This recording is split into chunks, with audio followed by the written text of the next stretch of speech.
عليكم، اش اخباركم؟ كنتمنىكم تكونوا على خير وبخير ومرحبا بكم عندي. اليوم غادي نديروا كبده مشرمله وغادي نقليوها.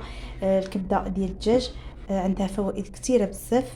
غادي نديرها اليوم بحال شكل الكبده العاديه اللي كنديروا وكنقليوها، كتجي زوينه بزاف. غادي نحتاج ليها هنايا القزبر ومعدنوس، تقريبا هنا عندي 3 ديال المعالق كبار ديال القزبر ومعدنوس. عندي هنايا معلقه كبيره ديال الزيت المائده، وهنايا عندي معلقه صغيره ديال التحميره، معلقه صغيره ديال الكمون والملح على حسب الذوق، وراس المعلقه ديال الابزار. هنا انا عندي واحد 2 ديال الدروس ديال الثومه حكيتهم.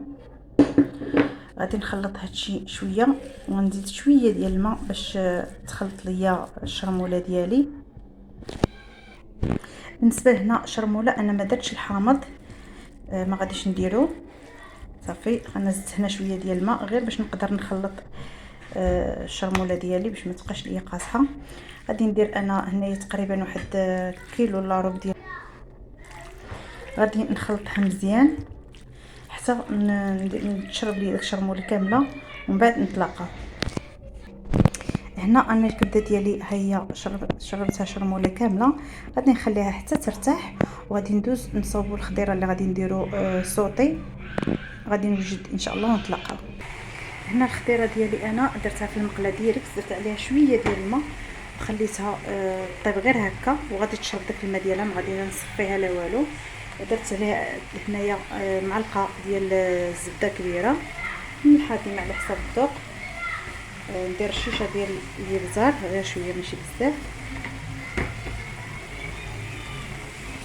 وهنا شويه ديال المعدنوس. صافي غنحركهم شويه مع بعضياتهم. بهذه الطريقه هذه كتطيبوا الخضره ديريكت في المقله، هكا كيبقى ليها الجهد ديالها احسن من اللي كنسلقوها. كتجي حتى في المذاق زوينه وحتى الطياب راها طابت.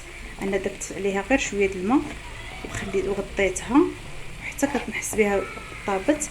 عاد كندير عليها هاد المليحه والابزار شويه ديال الربيع وزبيده كما وريتكم. صافي انا غنخليها هنايا تشحر حتى تشرب ليا داك المويها وتشرب هاد التوابل، ونتلاقاو ان شاء الله. انا في نفس المقله اللي شحرت فيها القرعه وداك خيزو درت فيها البطاطا. هاد البطاطا انا سلقتها صحيحه وقشرتها، ودرت فيها الزبده حتى هي القياس اللي بغيت.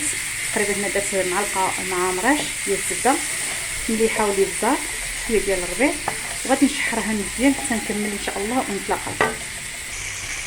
هنا الكبده ديالي انا راني كنتها في الدقيق ودرتها كتقلى. دابا انا غادي نغطيها لان فاش كتبدا تقلى كتبدا تطرطق، غادي نغطيها بشي غطا ومن بعد ان شاء الله فاش نكمل نتلاقاو باش نشوفوا الشكل النهائي ديال الطبق ديالي ان شاء الله. هنا الكبده ديالي انا بعد ما قليتها كتجي زوينه كما قلت لكم، كتخليوها بحال هكا كتعطي منظر زويون بحال هكا. بغيتو تقطعوها يمكن لكم تقطعوها، المهم هكا كتجي زوينه بزاف. انا درت هنايا شليضه ديال المطيشه والمايز والخضيره اللي درت صوتي قدامكم. غادي نزوقها ومن بعد نتلاقاو. الطبق ديالي انا ها هو بعد ما سديته قديته. الخضيره حاجه غير بسيطه وماشي شي حاجه كثيره، ولكن كتعطي منظر زويون. غير كنحاولوا نقادو ونحلقوا على الحاجه كما كيقولوا كتجي مزيونه بزاف. هذه مطيشه انا صايبتها غير بمليحه والابزار شويه الزيت كما قلت لكم، عملت فيها شويه ديال المايس. الكبده كتجي غزاله ما كاينش ما نقول لكم. لو كان تذوقوا تشوفوا الريحه ديالها كيفاش دايره. خيزو كيمكن لكم الخضر كيمكن لكم تنوعوا ديروا نتوما اللي بغيتوا، انا اللي موجود عندي درتو.